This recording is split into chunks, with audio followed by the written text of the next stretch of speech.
Hi guys, welcome back to cook with me Shalini. ఈరోజు వీడియోలో వంకాయ మసాలా కర్రీని సూపర్ టేస్టీగా క్యాటరింగ్ స్టైల్లో పర్ఫెక్ట్గా ఎలా తయారు చేయాలో చూపించబోతున్నాను. ఈ మసాలా కర్రీని రైస్లోకి సర్వ్ చేసుకోవచ్చు, రోటీ, ఫుల్కా, బిర్యానీలోకి కూడా టేస్టీగా ఉంటుంది. అందరు కూడా తప్పకుండా ట్రై చేయాల్సిన రెసిపీ. మరి ఆలస్యం చేయకుండా నూరూరించే గుత్తి వంకాయ కర్రీని ఎలా ప్రిపేర్ చేయాలో రెసిపీలోకి వెళ్దాం పదండి. ఫస్ట్ దీనికోసం మసాలాని ప్రిపేర్ చేసి పెట్టుకుందాం. ఫస్ట్ మనం నిమ్మకాయ సైజ్ అంతా చింతపండుని తీసుకోవాలి.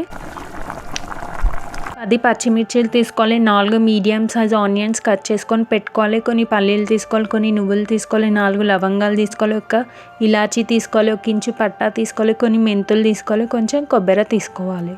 ఫస్ట్ ఒక గిన్నెలోకి పల్లీలు వేసుకోవాలి. పల్లీలు గోల్డెన్ కలర్ వచ్చేంత వరకు వేయించుకోవాలి. లో ఫ్లేమ్లో పెట్టుకొని వేయించుకోవాలి. హై ఫ్లేమ్లో పెట్టుకుంటే లోపల పచ్చి పచ్చిగా ఉంటాయి.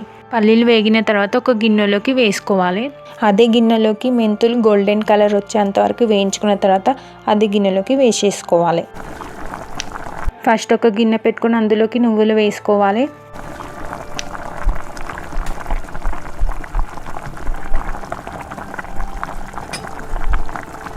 లో ఫ్లేమ్లో పెట్టుకొని వేయించుకోవాలి. గోల్డెన్ కలర్ వచ్చేంత వరకు వేయించుకోవాలి.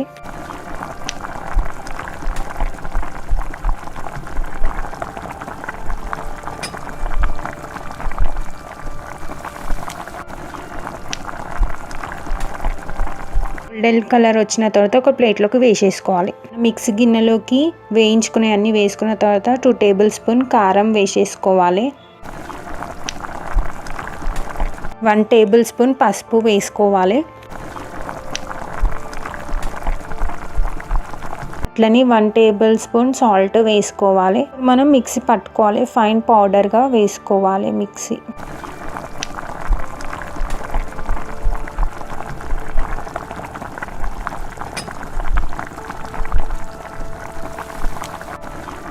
ఇలా పౌడర్ వచ్చేంత వరకు పట్టుకోవాలి మిక్సీ. ఫస్ట్ ఒక కడాయిలోకి మిర్చీలు వేసుకోవాలి.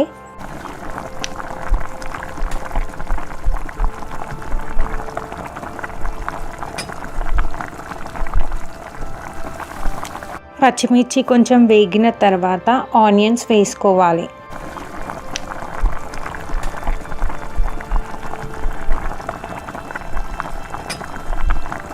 లైట్ గోల్డెన్ కలర్ వచ్చేంత వరకు వేయించుకోవాలి. గోల్డెన్ కలర్ వచ్చిన తర్వాత స్టవ్ ఆఫ్ చేసేసుకోవాలి. ఇప్పుడు మనం వేయించుకుందంతా మిక్సీ గిన్నెలోకి వేసేసుకోవాలి.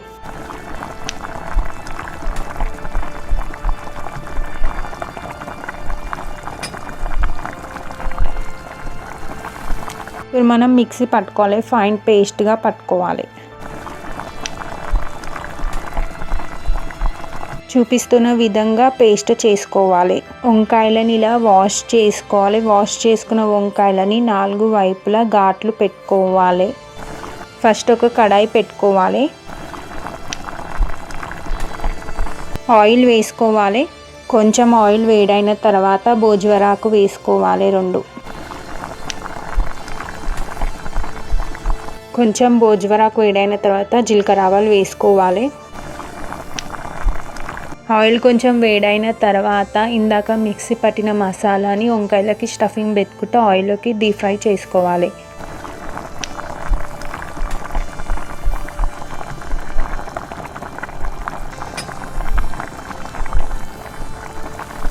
అన్ని వంకాయలను వేసుకున్న తర్వాత ఒకసారి కలుపుకోవాలి. ఇప్పుడు మిగిలిన మసాలాను కూడా వేసేసుకోవాలి.